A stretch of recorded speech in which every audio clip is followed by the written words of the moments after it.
berlapis kalau mau.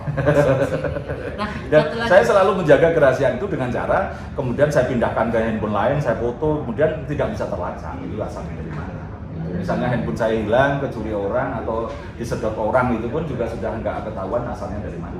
Ketika saya menerima itu saya buka, terus saya foto pakai handphone lain. Saya pinjam teman, foto dulu baru dia saya buka, saya foto balik, foto lagi ulang. Oh, ribet ya? Iya, mau nggak mau. Menjadi kerahasiaan tadi. Nah, tapi pernah ada yang coba untuk mencuri informasi?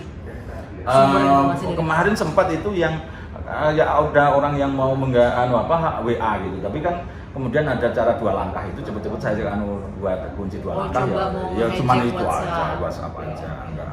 Dan itu pun WhatsApp kan juga semua kalau toh data sudah saya keluarkan semua saya salurkan, kalau diambil orang pun juga tidak ada ruginya. Iya, ada isinya tapi kan tidak ada ruginya. Udah saya misalnya data ini sudah saya laporkan kemana, data ini sudah saya laporkan kemana, tidak ada yang saya simpen kok gitu. Nah, Mas Boy, ini kan yang lagi rame selain kasus Dewas lagi jalan pemeriksaan ya, terus ada juga kasus Joko Chandra.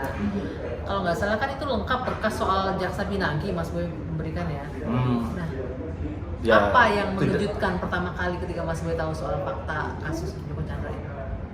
Ya kalau terkait dengan awal itu kan sebenarnya kecerobohan lawyernya sendiri ketika ngomong bahwa ketika mengajukan PK itu memenuhi persyaratan prosedur yaitu melampirkan KTP. Nah, kalau KTP itu paling gampang itu aja. Tapi ketika itu saya belum berpikir ya ini anggap aja amatiran kecil-kecilan gitu. Tapi ketika dapat surat jalan itu baru kaget saya.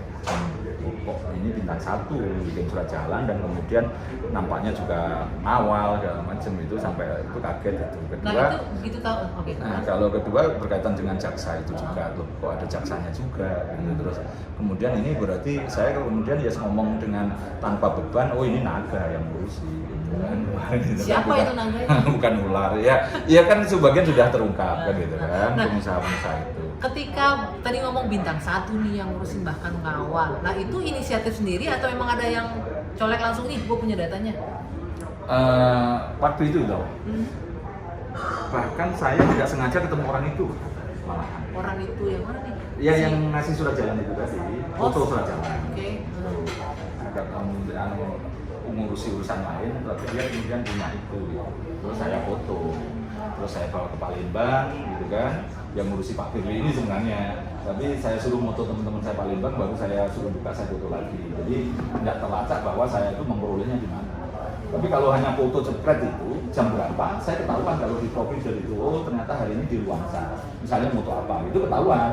Berarti ketemu Luansa, ketemu Anggi misalnya. Oh berarti yang ngasihkan data Anggi. Nah saya sudah lebih jauh dari itu untuk mengenal itu. Termasuk untuk kasus-kasus yang besar-besar. Ya. Oke, kalau gitu Mas Boy, terima kasih loh atas waktunya ini. Tapi sekali lagi tetap nggak ada rasa takut ya, termasuk juga buat keluarga di rumah. Ada bahasa yang saya banyak yang bertanya, apa nggak kasihan anak-anaknya nanti kalau gitu. Ya saya balik begini, kalau saya misalnya pun harus meninggal muda, anak saya jadi militan dan mandiri, lebih baik daripada saya umur 90 tahun anak saya jadi manja-manja. Tapi ini kan soal pilihan. Soal meninggal, banyak orang meninggal tidur ngorok, meninggal juga banyak. Nah kalau sama-sama saya umur saya 60 gitu, ketika saya jadi penakut kan nggak ada gunanya. Tapi kalau saya berani ya meskipun tetap koridor hukum, tetap koridor saya tidak ingin menyakiti orang gitu kan. Kalau toh dia di penjara karena memang akibat ulahnya dia sendiri bukan karena saya gitu ya.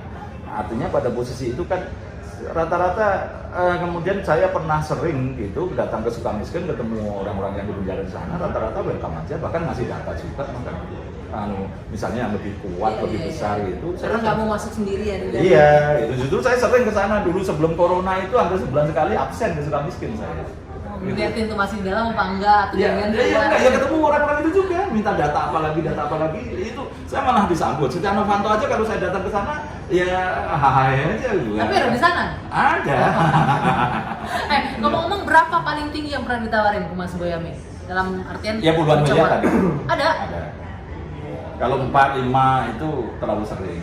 Ya 1 sampai 5 itu terlalu sering. Tapi puluhan ya pernah ada. Nggak tergoda? Ya kan kalau saya sebagai orang desa gitu rasanya dan sudah bisa begini itu kan bersyukur. Tapi kan manusia bukan malaikat. Iya tapi kan rezeki yang lain ada. Iya, gitu oke. kan. Sip. Ya kadang-kadang rasanya Ya manusiawi, kok nggak saya terima ya cuma disuruh diam aja sebenarnya kan gitu kan. Karena kan saya gampang alasan kepada teman-teman media, misalnya ada yang tanya, wah aku lagi repot ngurus ini yang lebih besar, kan gampang sebenarnya kalau untuk bahasa ngeles itu. Tapi rasanya tetap nggak tega. Saya dibesarkan media, masa saya mengkhianati media dengan memanfaatkan media untuk nyari duit, itu rasanya tetap nggak tega juga. Oke, thank you Mas Boy, terima kasih ya atas waktunya, sehat Terus. selalu ya. Oke, tetap berjuang di jalan yang lurus ya. Oke, thank you. Oke, itu tadi Boy Yamin Saiman. Nah, kita akan cari lagi informasi lain dan menarik di Zoom episode berikutnya. Bye.